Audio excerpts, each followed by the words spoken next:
Today we will explain some problems related to definite integral by the method of substitution. तो हम लोग आज जो है मेथड ऑफ सब्स्टिट्यूशन पे कुछ प्रॉब्लम्स करेंगे। देखते हैं किस तरह का सब्स्टिट्यूशन मेथड से सवाल को बनाया जाता है डिफिनिट इंटीग्रल में। देखिएगा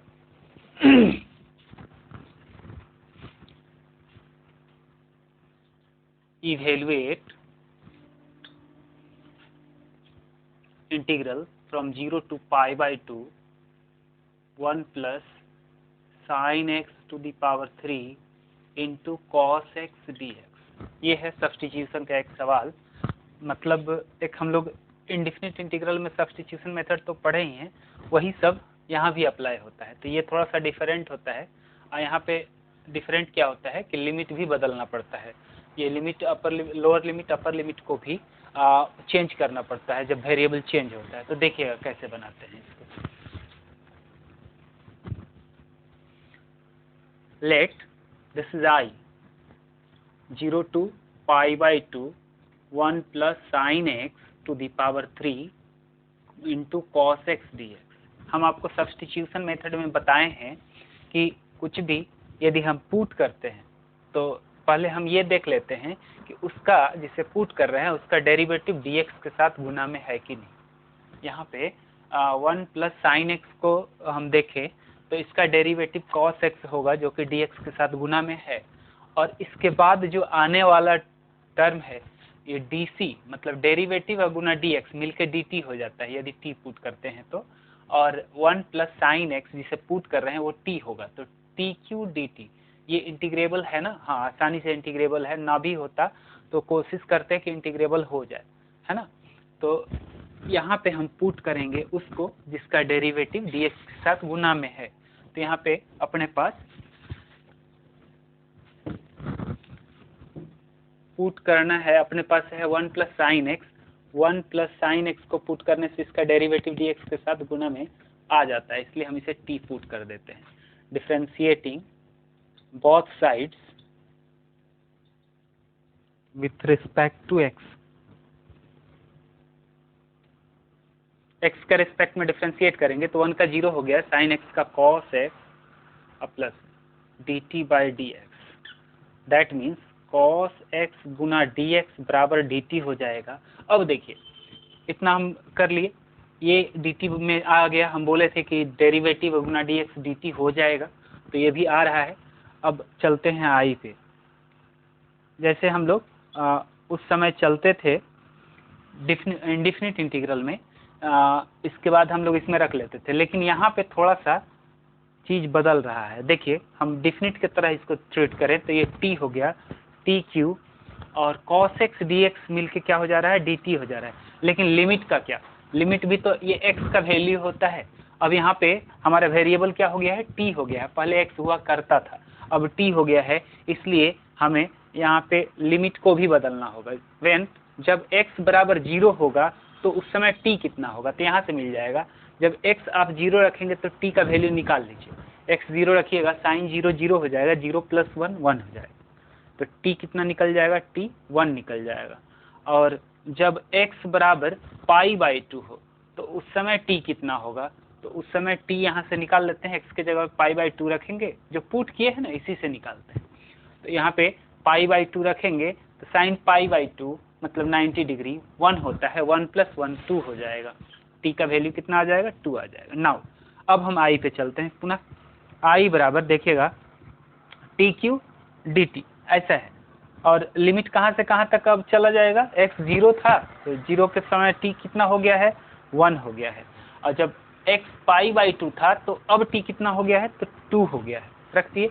अब इसका इंटीग्रल हम आसानी से कर सकते हैं। बताइए इसका इंटीग्रल tq का क्या होगा, तो t पे पावर 4/4 होगा।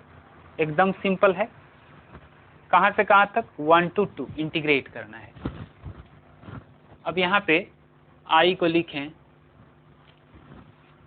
ये I ही है, इसको लिखें तो t के जगह पे क्या रखेंगे, पहले अपर लिमिट फिर लोअर लिमिट। पहले अपर लिमिट रखते हैं 2 पे पावर 4/4 माइनस, फिर लोअर लिमिट रखते हैं 1 पे पावर 4/4। इवेल्युएट कर लेते हैं। ये हो जाएगा 16/6 सॉरी 4 माइनस 1/4, तो कट जाएगा। आप ऐसे भी सोच सकते हैं कि घटा दिए, बेस सेम हो ना तो आप ऊपर को घटा देते हैं, तो 15/4 आंसर होगा। कटेगा तो अब कटा लीजिए। चलिए, तो इसी तरह से हम लोग अगला सवाल को देखते हैं। जैसे इवेलुएट इंटीग्रल्स cos पे power 5x dx 0 to π/2, 0 to π/2 ऐसा सवाल दिया हुआ है। तो इसको ही इवेलुएट करके देखते हैं कितना आता है। Let I equal to 0 to π/2 cos पे पावर 5x dx। आपको इंडिफिनिट इंटीग्रल में एक फॉर्म बताया गया था, साइन पे पावर mx cos पे पावर mx रहता है तो कैसे इंटीग्रेट करते थे। तो हम बताए थे कि जिस पे ऑड पावर होता है उसके अलावा पुट किया जाता है। तो इस पे यहाँ पे हमको इस फॉर्म में तो नहीं दिख रहा है, मगर लाया जा सकता है। साइन पे पावर 0x लिखा जा सकता है, तो इस फॉर्म में आ जाएगा। और ऑड पावर कॉस पे है, इसका मतलब हमें साइन पुट करना है। जिस पे ऑड पावर होता है उसके अपोजिट पुट करते हैं। ध्यान से सुनिएगा, यहाँ पे कॉस पे ऑड पावर है तो हमें साइन पुट करना है, और साइन दिख नहीं रहा है, तो देखिएगा कैसे दिखेगा। जो पुट करेंगे उसका डेरिवेटिव भी dx के साथ गुना में होना चाहिए। तो यहाँ पे कॉस पे पावर ऑड है तो हमें साइन पुट करना है, और साइन का डेरिवेटिव कॉस होता है जो कि dx के साथ गुना में होना चाहिए। तो हम ऐसा करते हैं, कॉस पे power 4x cos x dx, derivative जो हम पुट करने वाले हैं साइन, उसका डेरिवेटिव dx के साथ गुना में दिख गया। अब जो है हम इसको क्या करेंगे कि साइन में बदल लेंगे।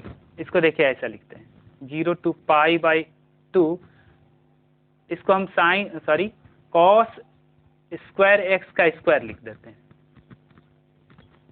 अब इसको हम साइन में बदल देंगे, cos स्क्वायर को साइन में बदल देते हैं। That's equal to 0 to π/2, cos को साइन में बदलते हैं तो ऐसा हो जाएगा 1 minus sine square x. 1 minus sine square theta cos square theta होता है, तो हम इसे ऐसा कर दिए square into cos x d x. अब हम पुट करेंगे साइन एक्स बराबर t, differentiating both sides with respect to x. X के रेस्पेक्ट में डिफ्रेंशिएट करें तो ये कॉस एक्स और dt/dx। यदि हम चाहें तो इस dx को इस साइड भी भेज सकते हैं। तो अब आ गया डेरिवेटिव और dx मिलकर dt होने के लिए तैयार है। अब यहाँ पे देखिए हम साइन पुट किए हैं, है ना।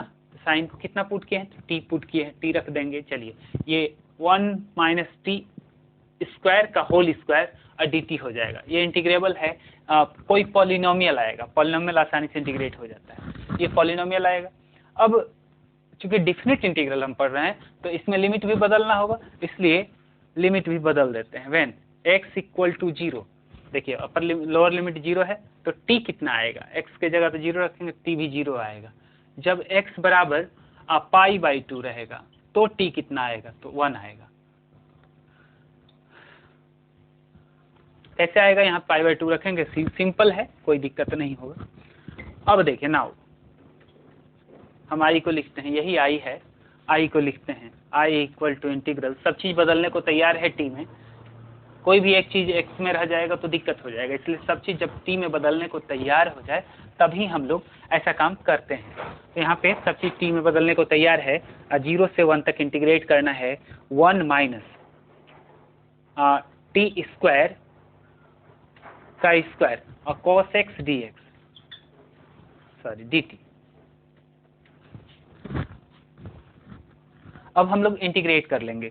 पहले तो पॉलिनोमियल में इसको तोड़ दें, होल स्क्वायर पे तोड़ दें, तो a square plus b square करेंगे 4 आएगा, minus 2ab t square dt ऐसा आएगा। अब इंटीग्रेट कर लीजिए,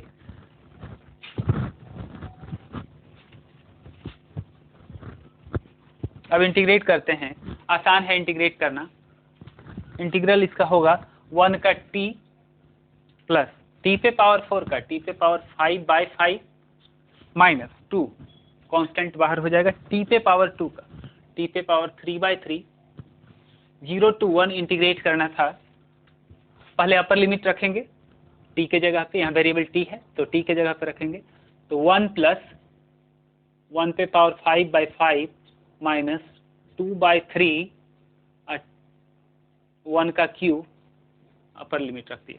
अब लोअर लिमिट रखेंगे तो सब जीरो होगा, t देखिए सब जगह जीरो ही है, तो 1 प्लस 1/5 माइनस 2/3। अब ये जीरो घटेगा तो कोई फर्क पड़ना नहीं है, इसके नीचे 1 15 एलसीएम लेंगे, 15 प्लस 3 माइनस 10, ये हो जाएगा 8/15। ये रहा आंसर।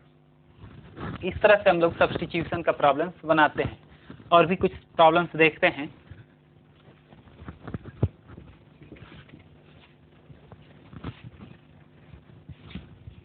जैसे है evaluate integral 0 to a x by root under a square minus x square, ऐसा ही है कुछ। हाँ, तो इसको हम लोग इवेलुएट करते, प्लस में है। चलिए पहले इसे हम i मान लें, लेट i बराबर integral 0 to a x by root under a square plus x square. अब हम इसमें पुट करते हैं इसको, क्योंकि इसका डेरिवेटिव रूट के अंदर वाले का डेरिवेटिव देख रहे हैं dx के साथ गुणा में हो सकता है नहीं मगर हो सकता है। देखिए रूट के अंदर वाले को a square plus x square को डिफरेंशिएट करेंगे तो इसका 0 हो जाएगा और इसका 2x हो जाएगा। 2x dx के साथ गुणा में नहीं है मगर 2x लाया जा सकता है, इसलिए हम इसी को पुट करेंगे। Put a square plus x square is equal to t, differentiating both sides with respect to x, x के रेस्पेक्ट में डिफरेंशिएट करेंगे 2x equal dt by dx, that means x equal dx x into dx equal dt by 2, ऐसा लिख सकते हैं। हम ऐसा क्यों कर रहे हैं कि x dx अपने पास अवेलेबल है, हमको पूरा वेरिएबल को बदल देना है। हम इतना t पुट कर रहे थे, इतना पे छोड़ देते तो ये x वाला टर्म रह जाता है, इसलिए डिफरेंशिएट करके हम लोग इस टर्म को भी हटाने का प्रयास कर रहे हैं। और यहाँ पे x वाला टर्म ये भी है, x बराबर 0 से x बराबर a तक इंटीग्रेट करना है, तो हम लोग इसे भी बदलेंगे। इसे कैसे बदलेंगे तो हम जानते हैं कैसे बदलना है। x बराबर 0 होगा तो t कितना होगा, यहाँ से निकालते हैं। x बराबर 0 होगा तो t हो जाएगा, यहाँ पे रखेंगे x के जगह पे 0 तो a स्क्वायर हो जाएगा। और जब x बराबर a होगा तो t कितना होगा, जब x बराबर a होगा तो t कितना होगा, तो देखिए जब x a रखेंगे तो 2a स्क्वायर आ जाएगा। नाउ अब हम i पे फिर से चलते हैं, i इक्वल इंटीग्रल, अब लिमिट तो बदल चुके हैं हम, पहले x बराबर 0 से x बराबर a था, अब t बराबर a स्क्वायर से t बराबर 2a स्क्वायर तक है इंटीग्रेट करना, और x गुना dx मिलके dt बाई 2 हो जाएगा। देख रहे हैं आप, x गुना dx कितना है, dt बाई 2 है। अब यहाँ पे ऊपर कुछ बचा नहीं, नीचे में रूट t बचा, 1/2 को बाहर कर ले, integral a square 2a square 1/√t dt। अब इसका इंटीग्रल क्या होगा, तो 1/√t का इंटीग्रल आप डायरेक्ट भी जानते हैं 2√t होता है, तो वो भी कर सकते हैं।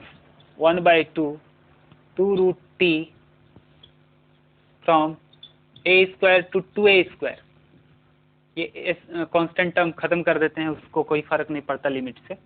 तो अब अपर लिमिट पहले रखेंगे root under 2a square minus, फिर लोअर लिमिट रखेंगे रूट अंडर a स्क्वायर, तो ये आ गया √2 इंटू a माइनस a, मतलब a कॉमन कर ले तो √2 माइनस 1, ऐसा कुछ आ जाएगा फाइनल।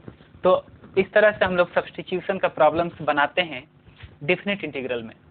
इंडिफिनिट में तो आप पढ़े ही थे, डिफिनिट में इस प्रकार से हम लोग सब्स्टिट्यूशन का प्रॉब्लम्स बनाते हैं। और भी प्रॉब्लम्स देखा जा सकता है, बहुत सारा प्रॉब्लम्स अपने पास है, एक आध और देख लेते हैं। एक्सपोनेंशियल फंक्शन वाला, या फिर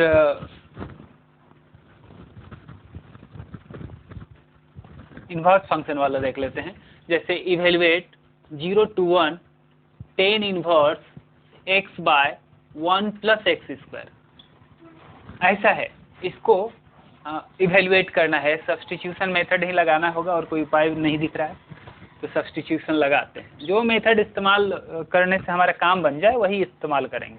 तो यहाँ सब्स्टिट्यूशन के अलावा और कोई मेथड दिख नहीं रहा है जिससे कि ये बन जाए, तो हम लोग सब्स्टिट्यूशन इस्तेमाल करेंगे। देखिएगा, आई बराबर integral 0 to 1 tan inverse x by 1 plus x square. Simple है, कुछ खास नहीं है। करना क्या है, तो यहाँ पे हम लोग पुट करेंगे tan इनवर्स x बराबर t। क्यों हम क्या सोचे कि tan इनवर्स पुट करें, क्योंकि tan इनवर्स का डेरिवेटिव होगा 1 बाय 1 प्लस एक्स स्क्वायर, और ये इसके साथ dx के साथ गुना में है, यहाँ मल्टीप्लिकेशन में 1 लिख सकते हैं। 1 बाय इतना है ना dx के साथ गुना में, इसलिए लिखेंगे नहीं उतना, आप समझते हैं, कॉमन सेंस है इतना। हाँ, तो पुट करें तो डिफ्रेंशिएट करते हैं। Differentiating both sides with respect to x, differentiate करेंगे 1 by 1 plus x square tan inverse x का रिस्पेक्ट में हो जाएगा, विथ रिस्पेक्ट टू x लिखे हैं, equal to dt by dx। Now dx को इस साइड भेजें, dx by 1 plus x square बराबर dt, इतना हो गया। ये भी बदलने को x में तैयार है और ये टर्म t पुट कर ही रहे हैं। बचा एक चीज, लिमिट, तो लिमिट को भी बदल देते हैं। x बराबर जब 0 होगा तो t कितना होगा, x बराबर जब 0 रखेंगे tan इनवर्स 0 होता है, और x बराबर जब 1 रखेंगे तो tan इनवर्स 1 कितना हो, t कितना होगा। x बराबर जब 1 रखेंगे तो t होगा, रखिए 1, x के जगह पे 1 रखेंगे तो tan इनवर्स 1 45 डिग्री होता है, पाई बाई 4 होता है।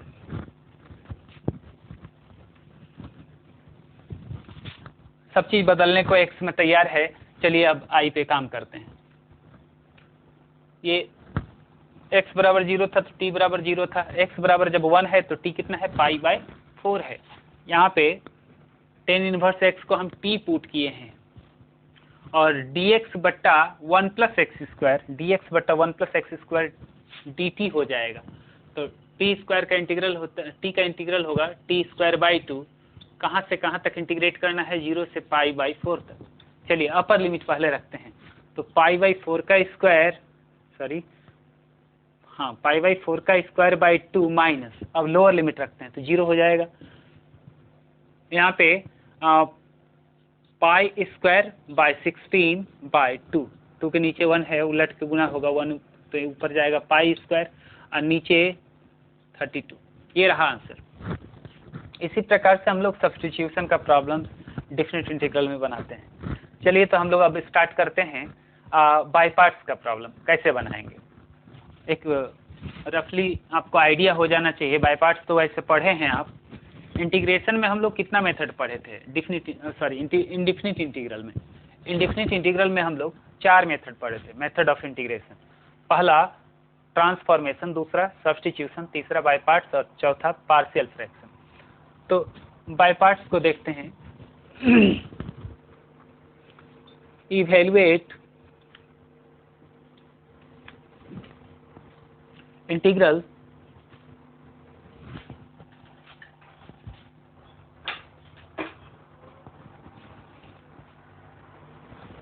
Zero to pi x cos square x, इसको बनाते हैं। क्या है, 0 to pi 1 x into cos x d x. By parts का सवाल है, 2 फंक्शंस मल्टीप्लिकेशन में होता है तो हम समझ जाते हैं बाय पार्ट्स में है, यहाँ पे दिख रहा है। और बाय पार्ट्स के अलावा और किसी मेथड से ये बनेगा नहीं, दिक्कत ये है। तो हम लोग शुरू करते हैं। लेट आई बराबर 0 to pi x cos square x d x.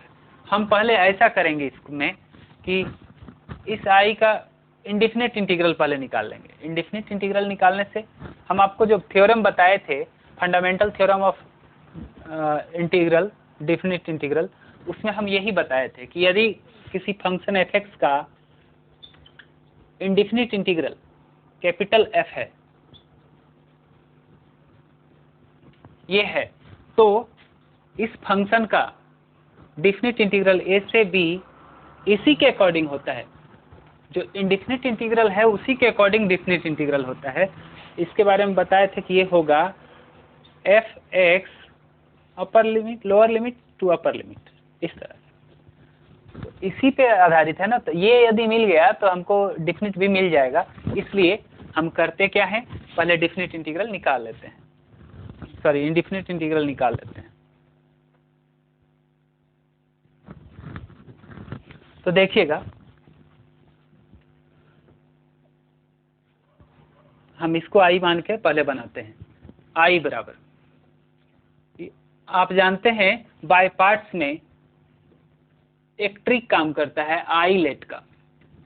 धड़ल्ले से हम यूज करते हैं आई लेट, मैं लेट करता हूँ, मैं देर करता हूँ, इसका इस्तेमाल करते हैं। ये I for inverse trigonometric function, L for logarithmic, A for algebraic, T for trigonometric और ई फॉर एक्सपोनेंशियल। तो यहाँ पे हम लोग पहले देख लेते हैं कि कौन सा कौन फंक्शन है। तो यहाँ पे आपको दिख रहा है कि ये जो x है अलजेब्रिक फंक्शन है, तो और ये क्या है, अलजेब्रिक है, और ये क्या है, ट्रिग्नोमेट्रिक है। चलिए हम लिख दिए। अब हम चूज करते हैं फंक्शन कौन सा पहले आएगा कौन सा बाद में। फर्स्ट और सेकंड फंक्शन मानने में एक तरीका है कि आईलेट में लेफ्ट टू राइट चलिए, जो पहले आता है वो फर्स्ट फंक्शन होगा, जो बाद में आता है वो सेकंड फंक्शन होगा। तो यहाँ पे a और t का मामला है, a और t अवेलेबल है, तो a और t में पहले कौन और बाद में कौन आता है, तो a पहले आता है फिर t आता है, इसलिए a वाला फर्स्ट फंक्शन हो जाएगा और t वाला सेकंड फंक्शन हो जाएगा। चलिए क्लियर है। फर्स्ट को छोड़ दें, इंटीग्रेट करने का मेथड है दो फंक्शन के प्रोडक्ट का। फर्स्ट को छोड़ देते हैं, सेकंड का इंटीग्रल लिखते हैं cos square x dx, minus देते हैं, इंटीग्रल लिखते हैं एक बॉक्स का, जिस बॉक्स में फर्स्ट का डेरिवेटिव और सेकंड का इंटीग्रल लिखते हैं x। अब cos स्क्वायर x का इंटीग्रल हम लोग करेंगे आराम से, थोड़ा इसको पहले देख लें, नहीं तो लिखते हैं cos स्क्वायर x को डायरेक्ट तो इंटीग्रेट कर नहीं सकते, ट्रांसफॉर्मेशन इस्तेमाल होगा। इसको ट्रांसफर करेंगे इंटीग्रेबल फॉर्म में, cos स्क्वायर x को ट्रांसफर करेंगे इंटीग्रेबल फॉर्म में, क्योंकि cos स्क्वायर x का हम डायरेक्ट इंटीग्रल तो जानते नहीं हैं। इसलिए cos स्क्वायर x को हम ऐसा लिखते हैं 1 plus cos 2x by 2। Formula chart जाके देखिए, ये आपको दिख जाएगा, माइनस। अब यहाँ पे बॉक्स के अंदर जो भी काम होगा, integral 1 plus same to same है 1 plus cos 2x by 2 dx, फिर यहाँ dx। x यहाँ पे देखिए 2 को हम बाहर कर लेते हैं, तो x बाई 2 हो गया, integral 1 plus cos 2x dx। हाँ, अब ये इंटीग्रेबल फॉर्म में, इंटीग्रेबल कहने का मतलब है कि जो इंटीग्रेट होने लायक होता है, जिसका इंटीग्रल हम जानते हैं, उसे इंटीग्रेबल फॉर्म बोलते हैं। तो इंटीग्रेबल फॉर्म में आ गया है माइनस, यहाँ पे 2 बाहर हो जाएगा, इस इंटीग्रल से बाहर होगा, फिर इससे भी बाहर हो जाएगा, तो सबसे बाहर कर लेते हैं। Integral 1 plus cos 2x dx, फिर dx। अब इधर काम करते हैं, देखिएगा x बाई 2, इसका इंटीग्रल अब लिखा जा सकता है, 1 का x हो जाएगा, वेरिएबल यहाँ x है, और cos 2x का साइन 2x बाई 2 हो जाएगा। आपको बताया गया है यदि f(x) फंक्शन का इंटीग्रल gx है तो f(ax प्लस b) का इंटीग्रल, मतलब x के जगह पे लीनियर इन x आ जाए तो उसी तरह से होता है, जो होता है g ax प्लस b। यहाँ x नहीं है ना था, यहाँ x था तो x हुआ, यहाँ ax प्लस b है तो x प्लस b होगा, बस x के कोफिशिएंट से भाग लग जाएगा। चलिए, तो इतना आप जानते हैं। ये इंटीग्रेट हो गया। अब माइनस इंटीग्रल, यहाँ पे देखिए 1 का x हो जाएगा प्लस, और इसका तो सब सेम है, साइन 2x बाई 2 हो जाएगा dx। अब ये वाला dx खत्म हो गया, ये वाला बचा है, x by two x plus sign 2x/2 minus, अब इसको इंटीग्रेट करना और ये इंटीग्रेबल फॉर्म में भी है तो डायरेक्ट कर देते हैं। x का x²/2 होगा प्लस और 1/2 गुना में है तो बाहर कर लेते हैं 1/2। अब साइन 2x बचा, साइन 2x का इंटीग्रल हम जानते हैं minus cos 2x/2 plus c नहीं दे रहे हैं क्योंकि हमको पता है कि c का कोई जरूरत नहीं है डिफिनिट इंटीग्रल में, है ना, इसलिए इंडिफिनिट में होता तो c देते, लेकिन हम इसमें c नहीं देंगे। अब मल्टीप्लाई करेंगे तो x²/2 प्लस x/2 4 2 2 जा 4 साइन 2x माइनस x²/2 और यहाँ पे माइनस माइनस प्लस हो जाएगा, है ना, और ये हो जाएगा 1/4 cos 2x, यहाँ ये कैंसिल आउट हो गया, x/4 साइन, बड़ा आसान हो गया भाई, हम तो सोचे भी नहीं थे इतना छोटा हो जाएगा, x वाला टर्म कट जाएगा, पता नहीं मिस्टेक हो सकता है, mistake can be created by anyone. देखिएगा हम इंडिफिनिट इंटीग्रल निकाल चुके हैं, अब डिफिनिट पे काम करते हैं।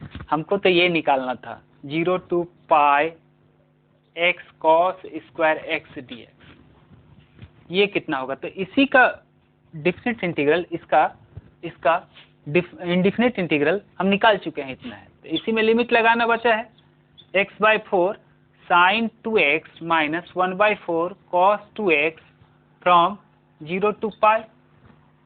अब रखते जाते हैं, पहले अपर लिमिट रखेंगे तो यहाँ अपर लिमिट कितना है, पाई है, पाई/4 साइन, पाई रखेंगे तो 2 पाई माइनस 1/4 cos 2 पाई, अपर लिमिट रखती है, फिर लोअर लिमिट रखते हैं, तो यहाँ पे x वाला टर्म है तो ये पूरे 0 कर देगा, 0 हो गया, और माइनस 1/4 ये cos 0 होगा। चलिए पाई/4 इंटू साइन 2 पाई साइन 2 पाई 0 हो जाएगा, माइनस 1/4 cos 2 पाई, जिनको याद नहीं है ग्राफ खींच लीजिए ऐसे करके, cos का यहाँ से शुरू होता है, यहाँ से ऐसे जाता है 90 तक गया, ये इंटरवल 90 का होता है, यहाँ तक फिर 90 हुआ, 180 हो गया, फिर यहाँ तक फिर 90 हुआ, और फिर यहाँ तक गया तो 90 हुआ, तो कितना पे पहुँच रहा है 1 पे, तो इसका वैल्यू 1 हो जाएगा, माइनस यहाँ पे cos 0 1 होता है, सबको याद होना चाहिए, 1 होता है तो 1/4 माइनस में, माइनस प्लस में 1/4, जल्दी से करना होता है, और ये तो आप समझ रहे हैं कि 0 हो जाएगा, और ये 1/4 माइनस में यहाँ पे 1/4, तो ये फाइनली प्लस में यहाँ 1/4, फाइनली 0 आ गया। तो देखिए इस तरह से हम लोग बाय पार्ट्स का प्रॉब्लम बनाते हैं। पहले क्या किए, पहले जो है हम इंडिफिनिट इंटीग्रल ये निकाल लिए, यहाँ तक निकाल लिए, इसके बाद लिमिट लगा दिए, सिंपल सा बात है, कुछ विशेष करना नहीं है इसमें। तो अब हम लोग अगला दिन आगे देखेंगे properties of definite integral. Definite integral का कुछ प्रॉपर्टीज है और उस पर बेस्ड प्रॉब्लम्स है, उसको अगले दिन देखते हैं।